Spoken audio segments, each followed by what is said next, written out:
Hey guys, what's up? Welcome back. Our fourth and final episode of our NCAA FaceOff breakdown and preview. I'm here with Jerry Raganese. How we feeling today, Jerry? Oh, we ain't dead yet. We can't complain. All right, that's the energy we're looking for. So we're going to look at the final two games of the first round bracket here. The first one we're going to go over is Denver versus Loyola. Denver has a two-man unit that they've been using. Stathakis is at 64%. He's taken 290 faceoffs, 107 ground balls. TD is at 70%. He's only taken 99 faceoffs. He has 46 ground balls. Then they're going against Bailey Savio, arguably the best faceoff man in Loyola history. He struggled a little bit early with the SNG, but he's kind of getting a little bit more ground going now. He's at 55%, and he's got 94 ground balls. Something to look for, like what jumps out at you, first thing to look for here? I think looking at the body types of Stathakis and Savio, both bigger guys, jumping in, right? Savio is like what, 6'? But Savio, I think Bailey's like around the 5'11" area, but he's a big boy. Strong dude. He looks like he wears a 6 foot well. But again, like you're looking at a Alec who's he's 230, a big guy. So I'm interested to see kind of, you have the big, strong guy with Stathakis, and Savio is comfortable going against those bigger, stronger guys. And then you have an Erlin who's just in there with speed and throws his left hand. I'm interested to see if they're able to that two-headed monster that we've been talking about earlier. I'm interested to see if that wears Savio down, because again, Savio is a super athlete, very aggressive, comfortable with the ball on his stick. I'm very interested to see kind of how Denver approaches him, if they're going to try and wear him down early, or, if they're going to slow play, go out the back door so they don't have to match feet with them. I think there'll be a really interesting matchup come game day. Yeah, and I agree. And something else to look into. So for people who don't know exactly what the lineup is or how things are looking here, when you look at the faceoff men in this situation, I think Stathakis is way more battle tested than TD with the SNG. Stathakis played against ACC teams early on. He held his own, and we have seen him steadily progress before TD got there. Once TD got there, TD looks like he's facing off on a knee, but standing neutral grip for all intents and purposes. Skill-wise, kind of rolls the wrist, he kicks the feet back and tries to rotate hard on you. And in fact, once he gets the clamp, he kind of drops to his knee to exit, as opposed to Stathakis, who's a little bit more deliberate with an SNG form. Still has a little bit of a kickback there. But he seems to be a little bit more having a handle on the SNG, and he's more battle tested. Since TD got there, Denver's schedule, they played Providence twice, Marquette, Villanova twice, and St. John's. When you look at the two games against Georgetown, that's kind of what I look at. I look at that because Riley is one of the better face-off guys in the Big East, and Stathakis handled it pretty well the first time they played. The second time they played, TD was on the team, and they both struggled against Riley, who was throwing in rakes and counters and was doing a very good job of keeping them both on their toes, which is actually supposed to work the opposite way. When you have two face-off guys, like we've said before with Notre Dame, one guy is deliberately a counter guy, one guy is a different style altogether with true plungers. It makes the singular face-off guy have to counter what they're doing and pay attention. But it looked like Riley had both of them on their heels. The first game that TD played, he was, I think, 11 for 11, and everyone was like, whoa, here we go. The second time they played Providence, which was the last game, RJ Romeo he played really well. They went 50% with him. But on the other hand, the second time TD played against Riley, he went 50%. Stathakis had a much better game. So it's interesting because I like that coach. You might look at the statistics and say, well, if TD's struggling, why are they still rotating reps? I think it's smart long-term, especially if you're winning the game, to keep those guys rotating, because it helps TD continue to catch up, because he's about 200 faceoffs behind Stathakis this year. Yeah, and it doesn't matter how good you are. This, again, SNG is nothing like knee down. At the end of the day, yes, it's still facing off, but the mechanics are completely different. And again, TD was probably the last man in the pool, all things considered equal, because he did that. Yale didn't have any practices or anything like that, where other guys were getting together. Hey, the season's going on. We're going to get some reps, practice, et cetera, et cetera. Yale did nothing. So when he got onto campus, he was like, okay, let's do this thing. Doesn't matter how many guys you're meeting up with on the side. It's not the same as taking college officiated reps every single day in practice. So, I mean, again, love TD to death, nicest kid on earth. But he does have that is a significant amount of runway to have.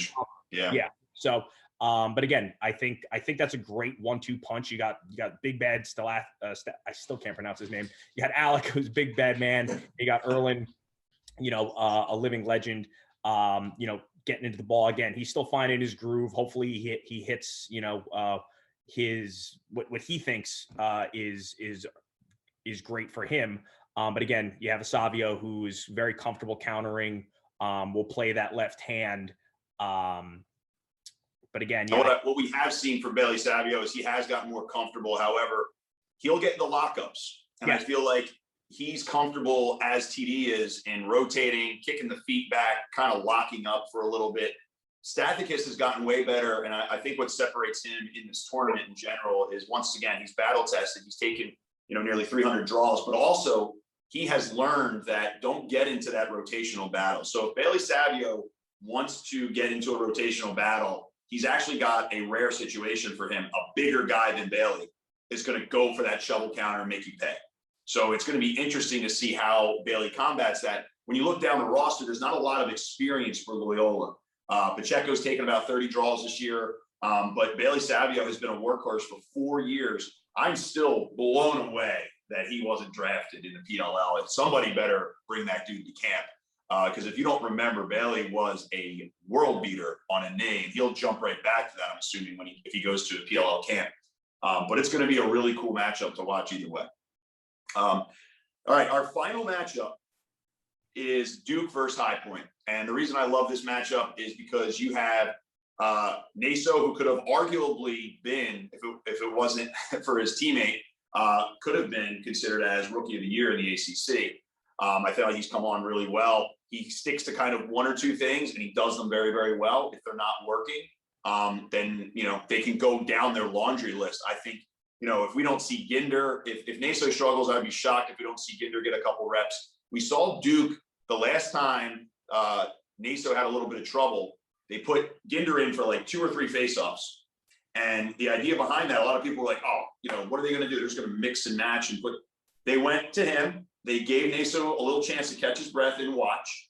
And then they put him right back out there. And he did way better in the fourth quarter. So kudos to the Duke staff for using that. Coach Seth Tierney at Hofstra does the same thing with Brian Herbert. He doesn't kind of punish him for losing a couple faceoffs. If Brian loses 3, coach will take him out and he'll put Chase Patterson in until he loses. And it gives Herbert, he calls it a reset. It's not a punishment. We just want you to reset and watch the game for a little bit, see if there's anything you notice, go out there with a clear head. So it seems to be that Coach Danowski and Caputo are taking the same approach with Naso. When you look at Naso, man, rookie year, first time doing SNG, 63%. He took 300 faceoffs as a rookie this year. And we were talking about it when we were doing our preview. They had 4 to 5 horses in that stable that could all be potential starters in the ACC. And the rookie came in and did a really good job. When you look at Naso, what is going to be the key to him being able to be a positive impact for Duke? I think if you go back and look at that last UNC game, right, you're going to get to 2-headed monster, very athletic guys. They had a good game plan versus them, and they shut them down the first half. I mean, Naso struggled. And again, to your point where they gave him a break, it's not like, for the people out there listening, it's not like a goalie where you take a goalie out, put a new guy in, and that's who you're riding with the rest of the game. With face-offs, I mean, you're only out. You don't have to stop the game to swap a guy out. It's after the face-off, he comes off the field and you can send out whoever you want. So giving these guys this rest, I mean, now that Naso sees that, oh no, I'm not, especially as a freshman, you have to mature. Oh no, I'm not benched. My career's not over today. I'm okay. I can make mistakes and they'll pull me out and they have confidence in me. That is a huge wind on your back to have Coach Danowski and Coach Caputo pushing you, being behind your back rather than benching you in those situations. So he's free to make mistakes. And also Duke has again, like we said in the original video, they have a laundry list of guys, and they have a very talented Jordan Ginder, who is a world beater when he's out there. It's just Nazo's got the hot hand, and like you can't argue those stats as a freshman. You're taking 302 draws and 110 ground balls. Normally, when you have a freshman out there, a kid's not picking up that many ground balls. He's popping it to the wings, and he'll, even if you have that many attempts taken, he's probably in more like the 50, 60 ground balls. So that's what really jumps off the page for me there. But I think the really interesting thing is that nobody's talking about this High Point unit. These guys have played each other. This is their fourth matchup. I think this is the third time they're going to play each other this year. Third or fourth time. That's a lot. You listen. For an out-of-conference opponent, that's nuts. Yeah. I think we're getting them confused because I think they also played North Carolina.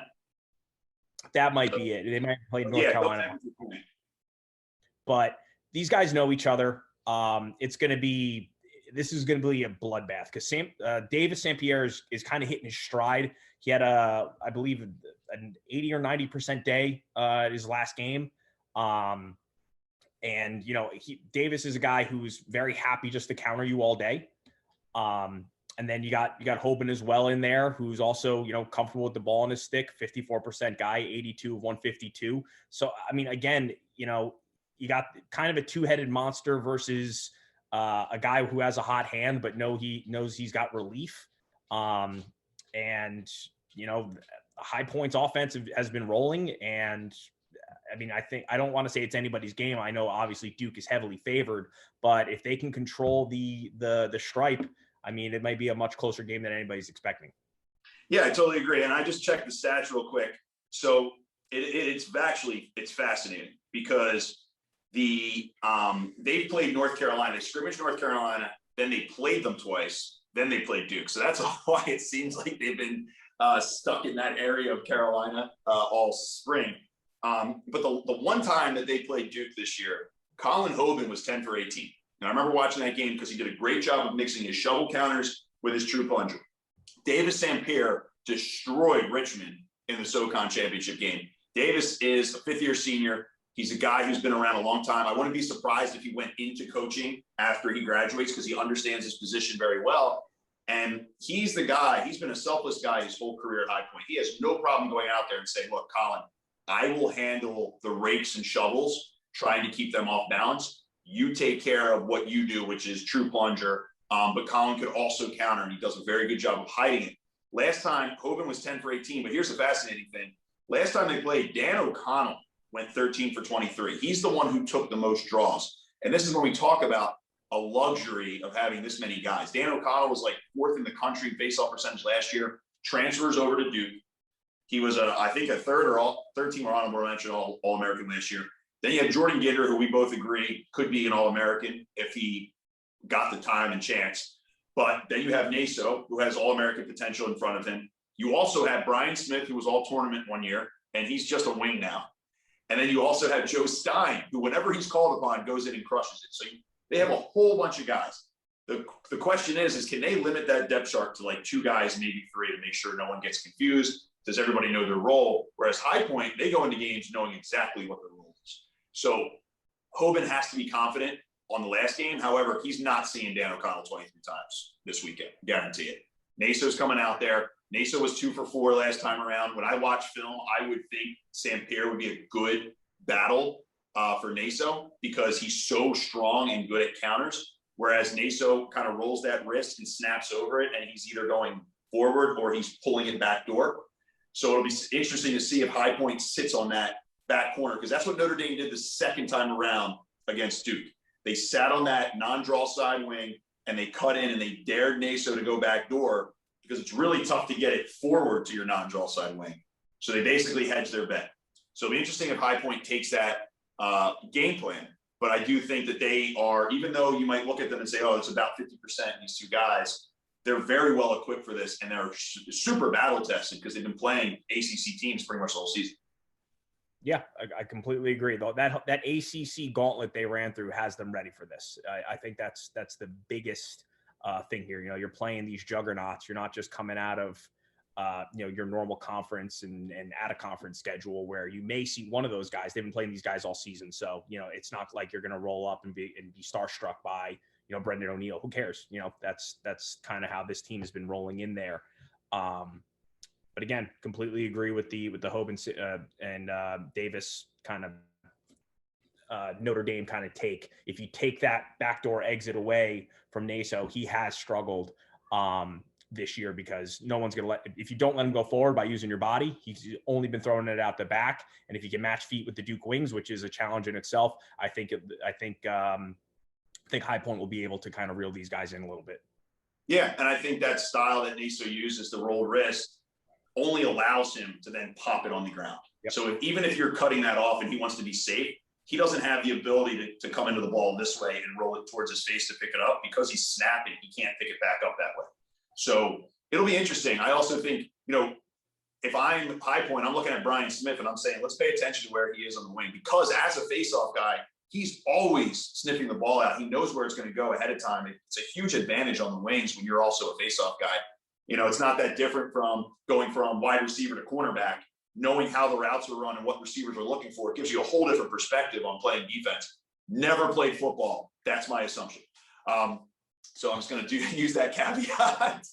All right, cool. So those are the first round games. We are going to have these after every round. So we can't wait to see how this works out. Look for Jerry and I live tweeting throughout the game. Greg Beast 32 on Twitter and Instagram. Flogo 37 on Twitter and Instagram. And Jer, we're in for a good weekend. I can't wait, man. Yeah, enjoy the games, guys.